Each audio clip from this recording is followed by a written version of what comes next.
Bonjour. Comme promis, on va enfin pouvoir s'attaquer au cadre.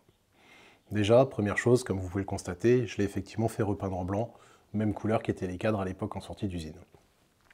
J'ai déjà nettoyé les portées, nettoyé les filetages, remis les sillons de bloc caoutchouc, remis les écrouquages, tout ça, c'est pas très intéressant. Vous m'avez déjà vu faire, donc voilà. On va directement attaquer le cadre. Mais déjà, première chose, vous vous rappelez le pattern chain que j'ai imprimé en 3D? Il va ici. Et ben on va commencer par essayer de le mettre, on va voir ce que ça donne.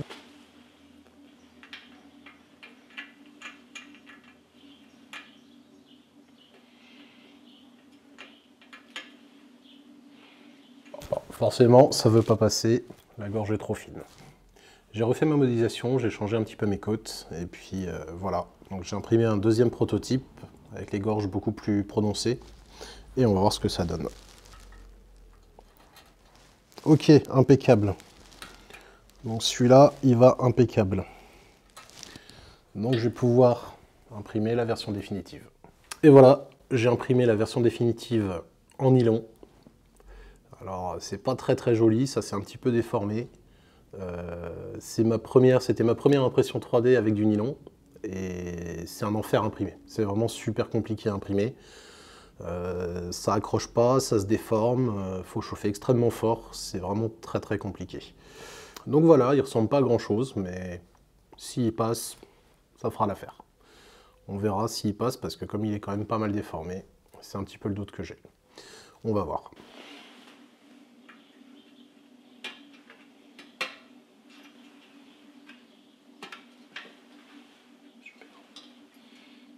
Impeccable.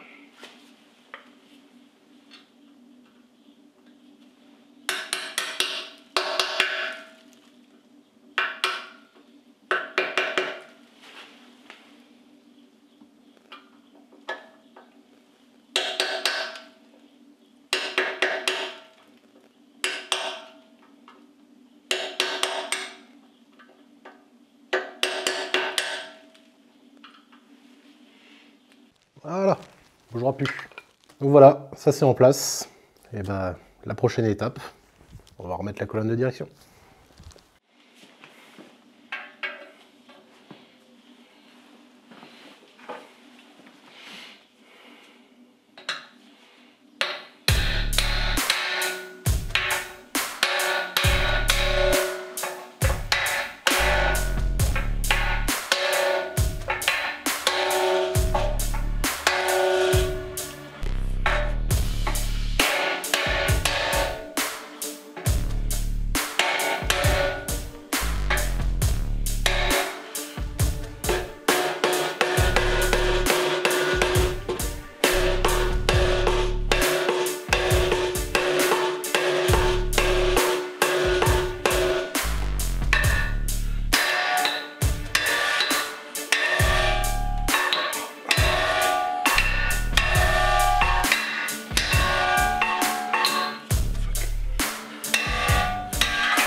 Avant de remettre le moteur dans le cadre, j'ai voulu regarder ce problème de valve à l'échappement. J'ai fini par en trouver une de Mito à un tarif pas trop débile, et j'ai donc pu comparer avec celle que j'avais. Au final, il y a très peu de différence, c'est vraiment juste le biseau qui est un petit peu plus prononcé sur celle de Mito. J'ai quand même fait l'échange, et j'ai pas vu de différence. Et en essayant plusieurs choses, j'ai fini par me rendre compte que, encore une fois, la documentation est foireuse, et que le dessin des microfiches n'est pas correct. En fait, il y a des pièces qui sont inversées en réalité par rapport au dessin, et c'est ça qui limitait le déplacement de la valve. Donc voilà, j'ai pu résoudre ce problème, c'est pas plus mal. On va pouvoir passer à la suite. Avant de remettre le bras oscillant, il y a une dernière chose que j'aimerais vérifier. Si vous vous rappelez, la patte de fixation de l'échappement, qui était ici sur le cadre, est cassée, et avait été remplacée par un précédent propriétaire par une simple patte métallique. Je vous avais déjà dit à l'époque que j'aimerais bien essayer de trouver un système pour pouvoir remettre le sciant de bloc qui est d'origine sur la fixation. J'ai donc imprimé une fixation en plastique pour vérifier les dimensions. Là pour l'instant je me suis calqué sur les dimensions de la pâte métallique. Et on va voir si avec l'échappement ça passe bien ou s'il faut que je la modifie pour que ça tombe mieux, plus conformément à l'origine. On va jeter un œil.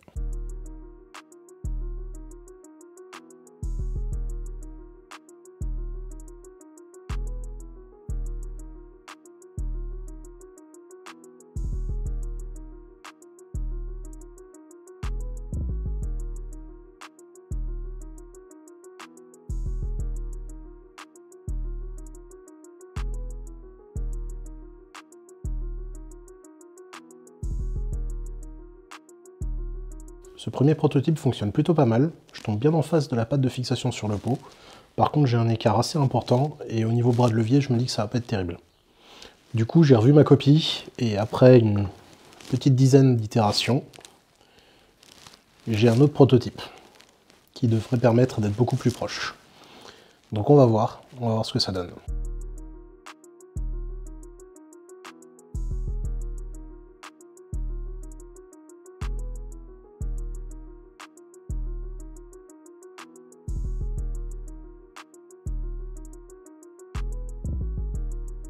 Oh bah c'est pas mal.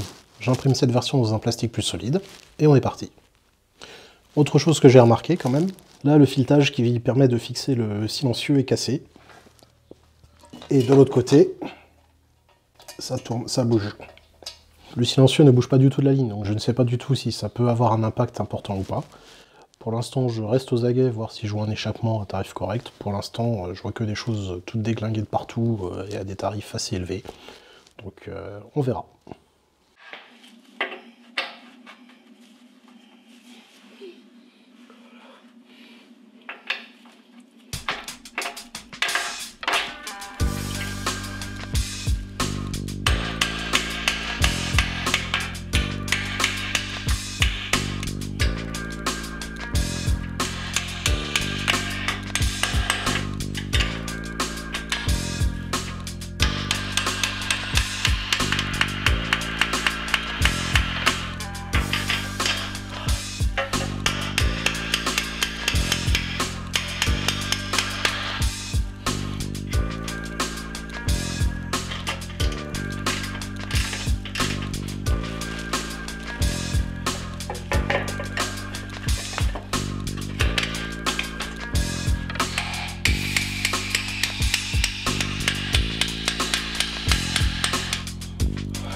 vous cache pas qu'après des mois à faire du surplace à cause du moteur, ça fait du bien que les choses se remettent un petit peu à avancer et que la moto commence à reprendre forme.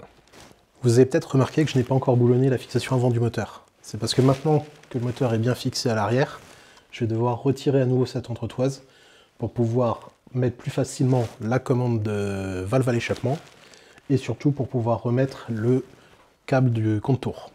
Câble d'entraînement du compte-tour dont j'attends un remplacement d'ailleurs, puisque celui d'origine, la gaine était abîmée et il est extrêmement grippé. J'ai beau essayer de le huiler et de le récupérer, ça améliore un petit peu les choses, mais ça reste assez compliqué.